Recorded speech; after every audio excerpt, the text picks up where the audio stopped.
De Heer zij met u en met uw geest. Wij lezen uit het heilige evangelie van onze Heer Jezus Christus volgens Marcus. Lof zij u, Christus. In die tijd vertrok Jezus uit de streek van Tyrus en begaf zich over Sidon naar het meer van Galilea, midden in de streek van Decapolis. Men bracht een doofstomme bij hem en smeekte hem dat hij deze de hand zou opleggen. Jezus nam hem terzijde, buiten de kring van het volk, stak hem de vingers in de oren, raakte zijn tong met speeksel aan. Vervolgens sloeg hij zijn ogen ten hemel, zuchtte en sprak tot hem, Ephata, wat betekent, ga open.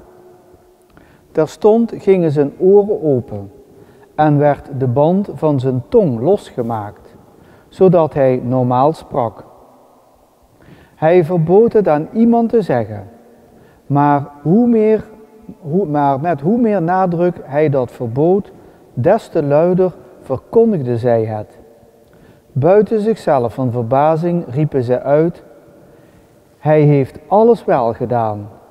Hij laat doven horen en stommen spreken. Zo spreekt de Heer. Wij danken God.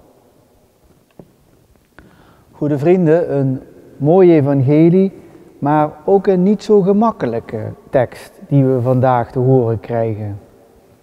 Een doofstomme wordt naar Jezus toegebracht en dan verricht vervolgens Jezus daar verschillende handelingen aan. En dat kan ons verwonderen, dat hij de oren moest aanraken en dat hij de mond moest aanraken. En als hij dat gedaan heeft, dan pas richt Jezus zijn ogen ten hemel en vraagt van God de Vader, maak hem open.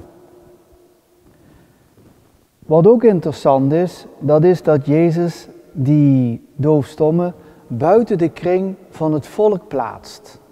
Er gebeuren dus verschillende dingen, handelingen, om dus die man te openen voor dat woord van God, voor Jezus. Daaruit zou je kunnen concluderen dat het niet voor elk mens hetzelfde is. We zijn allemaal verschillend. En die doofstomme die had klaarblijkelijk verschillende handelingen nodig. Naar Jezus toe, buiten het volk plaatsen, aanraken aan oren en mond en vervolgens gaat hij open. En dat geldt, goede vrienden, voor ons allemaal. We zijn allemaal verschillend. En daarom, hoe we ons levenspad ook lopen in ons geloof, het is altijd een persoonlijke weg.